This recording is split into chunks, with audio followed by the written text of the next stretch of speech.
Pierre-Charles Jean-Baptiste Sylvestre de Villeneuve, December 31, 1763, April 22, 1806, was a French naval officer during the Napoleonic Wars.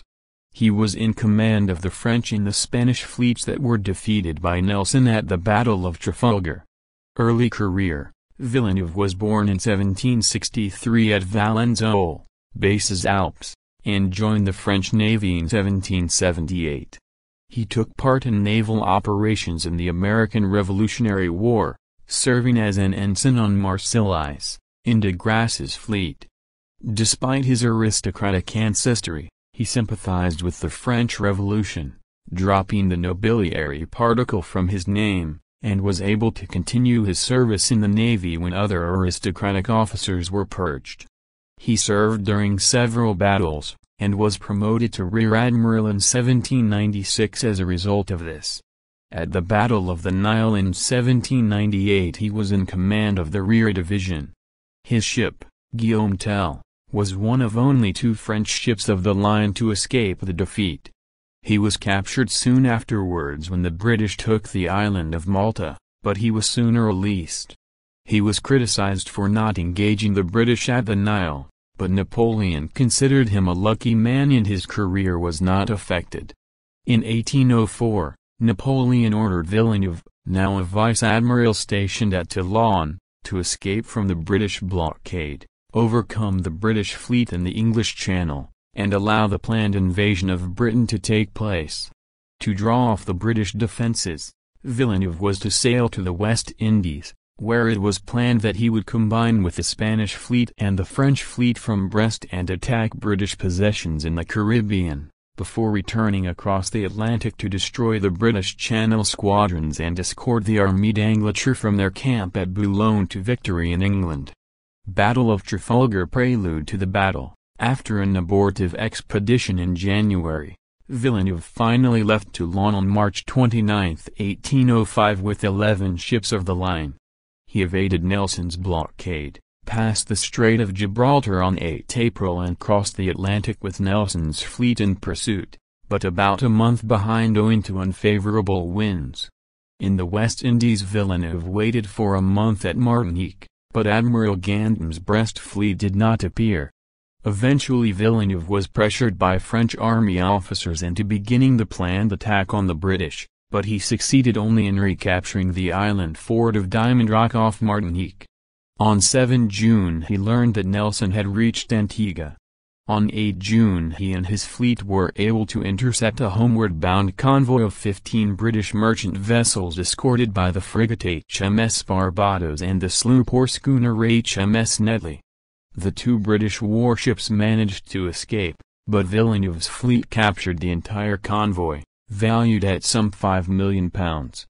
Villeneuve then sent the prizes into Guadeloupe under the escort of the frigate Siren. On 11 June Villeneuve set out for Europe with Nelson again in pursuit. On 22 July Villeneuve, now with 20 ships of the line and 7 frigates, passed Cape Finisterre on the northwest coast of Spain and entered the Bay of Biscay. Here he met a British fleet of 15 ships of the line commanded by Vice-Admiral Sir Robert Calder. In the ensuing Battle of Cape Finisterre, a confused action and bad visibility, the British, though outnumbered, were able to cut off and capture 2 Spanish ships. For 2 days Villeneuve shadowed the retreating British, but did not seek a battle. Instead he sailed to A Corunna, arriving on 1 August. Here he received orders from Napoleon to sail to Brest and Boulogne as planned. Instead, perhaps believing a false report of a superior British fleet in the Bay of Biscay, and against the Spanish commander's objections, he sailed away back to Cadiz, rendering Napoleon's planned invasion of Britain wholly impossible. The battle. At Cadiz the combined French and Spanish fleets were kept under blockade by Nelson. In September, Villeneuve was ordered to sail for Naples and attack British shipping in the Mediterranean, but he was initially unwilling to move and continued in blatant disregard of superior admiralty orders.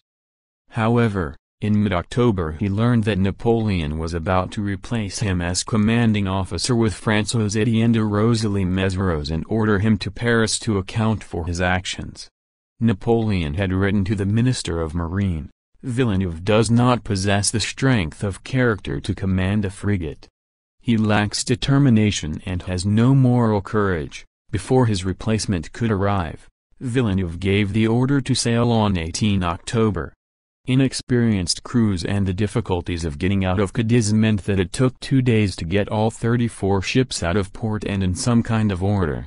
On October 21, 1805 Villeneuve learned of the size of the British fleet, and turned back to Cadiz, but the combined fleets were intercepted by Nelson off Cape Trafalgar.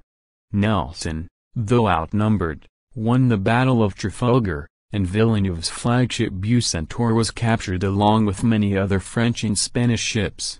Aftermath and death. The British sent Villeneuve to England but released him on parole. During this time he lived in Bishop's Waltham in Hampshire. He stayed at the Crown Inn public house and his men, who numbered 200, stayed in local houses. He was allowed to attend the funeral of Lord Nelson whilst at Bishop's Waltham. Freed in late 1805, he returned to France, where he attempted to go back into military service but his requests were not answered.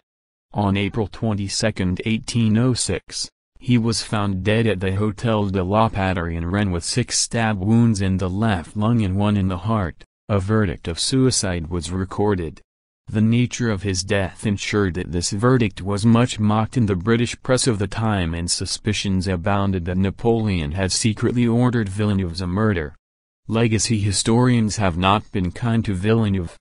According to the 1911 Encyclopaedia Britannica, his decision to leave Cadiz and give battle in October 1805, which led directly to the Battle of Trafalgar, cannot be justified even on his own principles. He foresaw defeat to be inevitable, and yet he went out solely because he learnt from the Minister of Marine that another officer had been sent to supersede him. It was provoked in a spasm of wounded vanity.